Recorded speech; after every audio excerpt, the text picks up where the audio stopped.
On va dire tranquillement, puisque on avait prévu, en les faisant revenir début août, ça nous faisait être sur 8 semaines. Donc on sait que c'est beaucoup, 8 semaines réellement, si on doit attaquer sur le travail. Donc on a profité de la semaine dernière pour régler tous les petits problèmes, soit de visite médicale, soit aussi de problèmes administratifs ou d'intendance, où voilà, les joueurs, on les a aidés aussi à s'installer.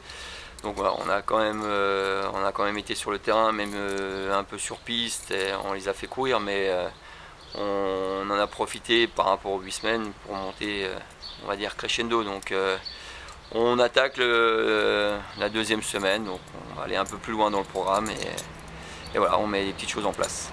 Est-ce que tes joueurs sont affûtés?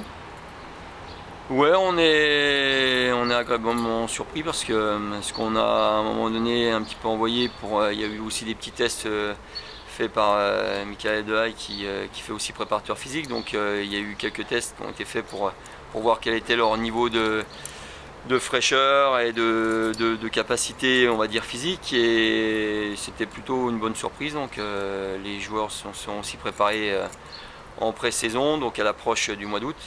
Maintenant, le but c'est pas non plus d'avoir des joueurs déjà au top sur les premières semaines pour être brûlés, cramés à l'approche des matchs de championnat. Donc on va s'adapter, mais c'était plutôt assez intéressant. Voilà, une montée en puissance, il y aura un match de Coupe de France et un déplacement à Challans pour débuter fin septembre, c'est ça? Alors fin septembre, oui, donc Challans c'est bien le début de championnat, donc le 26 où 26 ou 23, je sais pas, non, ça doit être 26. Donc là où on va se déplacer pour notre premier match de la saison 2015-2016.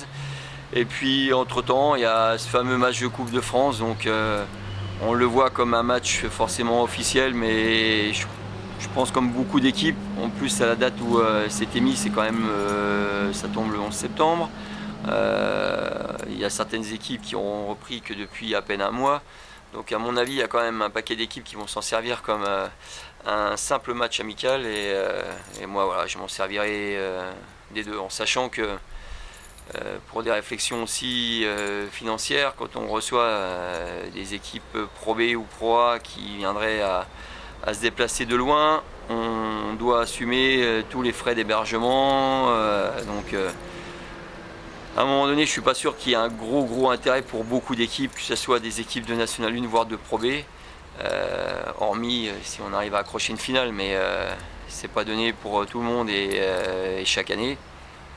Donc voilà, on va s'en servir comme un match amical. Donc moi je l'ai enregistré avec les autres matchs amicaux qu'on aura dans cette période-là, parce qu'à un moment donné, étant donné qu'on ne joue pas beaucoup sur le mois d'août, parce que les équipes n'étaient pas intéressées, ou n'avaient pas repris. Donc du coup, on a énormément de matchs sur 3 semaines.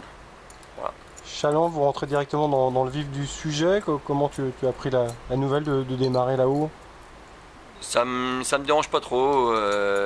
J'aime bien jouer à l'extérieur et si possible contre des équipes qui pourraient être prétendantes à playoff ou à une bonne place. Ils ont quand même terminé troisième de mémoire sur le championnat précédent. Donc ça reste quand même un club qui est aussi ambitieux. Donc à la limite, je préfère tomber contre ce genre d'équipe que contre un promu chez lui qui pourrait être aussi sous pression et que ça pourrait être un match finalement qui compte à la fin du championnat.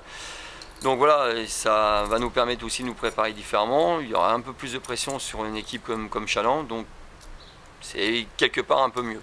Après, vous recevrez. Après, on va recevoir Sorgue. Donc là aussi, une équipe dans vos cordes, quoi.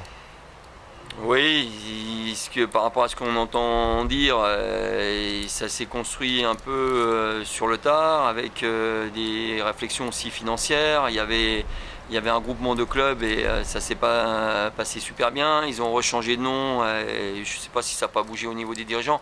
Donc on pourrait croire ça, mais voilà, il y a quand même un peu tout le monde qui fait son marché en fonction de ses moyens, donc avec un peu de décalage, comme nous.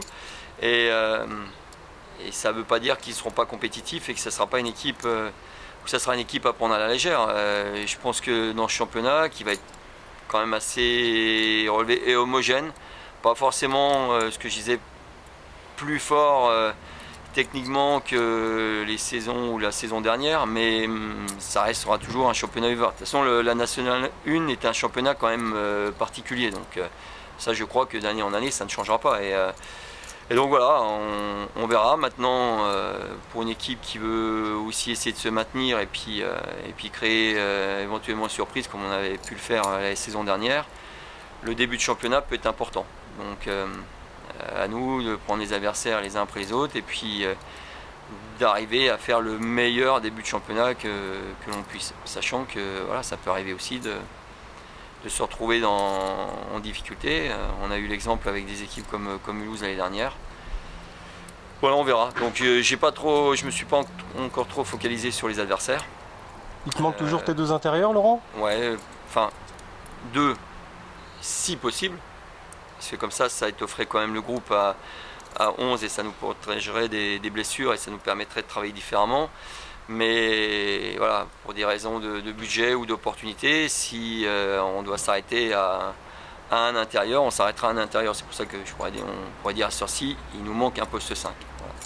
Et donc la réponse devrait intervenir sous combien de temps, sous combien de semaines? Je sais pas, parce qu'il y a des tas de choses qui rentrent en ligne de compte. Déjà, à être d'accord avec quelqu'un, à trouver joueur intéressé. On était sur un joueur où il y avait des démarches administratives et ça bloque et c'est plus ou moins repoussé. Donc on est en train de voir sur une autre option. Donc après, il va y avoir aussi la réflexion à se dire si c'est quelqu'un d'étranger où il faut refaire des démarches administratives, ça pourrait prendre des jours et même 2-3 semaines, là des fois ça peut prendre un mois. Donc après il y aura même l'aspect stratégique financier qui rentre en ligne de compte. Et puis aussi le côté sportif à se dire est-ce qu'on rentre quelqu'un au dernier moment, est-ce qu'on essaye de faire de la cohésion de groupe, mais comme on a quand même l'ossature qui est faite, peut-être se permettre d'attendre. Donc voilà, il y a toutes ces réflexions-là qui viennent s'ajouter et on prendra une décision quand ça nous paraîtra judicieux ou intéressant.